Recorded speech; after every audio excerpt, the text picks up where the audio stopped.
সে শুধু এক কাপ ফুটন্ত পানি দেয়ালে ছুঁড়ে মারল, আর সাথে সাথেই দেয়ালটা গলতে শুরু করলো। এটা দেখে সে বুঝে গেল এই দেয়ালের পিছনে নিশ্চয়ই কোনো অবিশ্বাস্য রহস্য লুকানো আছে। তাই সে দ্রুত লোক ডেকে এনে ছেনি দিয়ে দেয়াল ভাঙতে বলল। আর ভেতরে যা পাওয়া গেল তা দেখে সবাই হতবাক। ভিতরে বিপুল পরিমাণ নগদ টাকা লুকানো ছিল। এগুলো গুনতে ৩০ জন হিসাবরক্ষকের পুরো একদিন এক রাত লেগে গেল। কিন্তু এখানেই শেষ নয়। দেয়ালের কাঠামোর ভেতর, এমনকি বাড়ির কংক্রিট সিঁড়ির মধ্যেও অসংখ্য সোনা, রূপো আর গয়না লুকানো ছিল। তবে এগুলো ছিল সেই ধনী লোকটির সম্পদের মাত্র এক অংশ। এরপর জিমি লোক পাঠালো সেই ধনী লোকটির বাড়ির পেছনে খোঁড়াখুড়ি করতে, আর সেখান থেকে বের হলো সোনায় ভরা একের পর এক বাক্স। এটা দেখে ধনী লোকটি ভয়ে কাঁপতে লাগলো, কারণ এই সব টাকা সে ট্যাক্স ফাঁকি আর প্রতারণার মাধ্যমে অর্জন করেছিল। সে প্রসিকিউটর জিমিকে আলাদা ডেকে ১০০ মিলিয়ন ঘুষ দেওয়ার চেষ্টা করলো, কিন্তু সে ভুল মানুষকে বেছে নিয়েছিল। জিমি একজন সৎ কর্মকর্তা ছিল। সে শুধু ঘুষ নিতে অস্বীকারই করেনি, বরং তদন্ত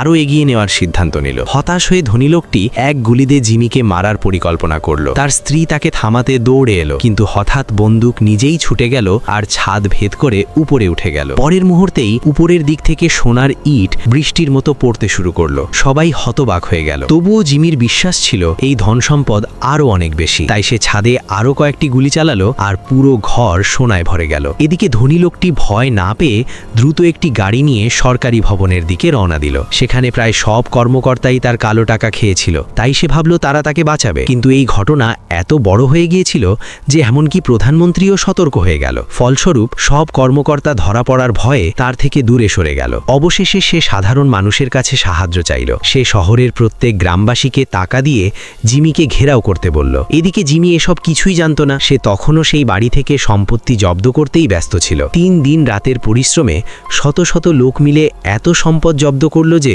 ৩,০০০ বর্গমিটারের বিশাল বাড়ি পুরোপুরি ভরে গেল। ওজনের হিসাবে এই সম্পদ কমপক্ষে ৫০ টন ছিল। কিন্তু ততক্ষণে গ্রামবাসীরা বাইরে থেকে আক্রমণ শুরু করে দিয়েছে। যদি জিমি এই কালো টাকা জব্দ করতেই থাকতো, তাহলে সে জীবিত বের হতে পারত না। সে তার অধীনস্থদের প্রধান ফটক রক্ষা করতে বলল আর নিজে সাহায্য আনতে বেরিয়ে গেল। কিন্তু গ্রামবাসীদের আক্রমণ তার কল্পনার থেকেও অনেক দ্রুত ছিল। এই গতিতে সাহায্য পৌঁছানোর আগেই তার মৃত্যু হতে পারত।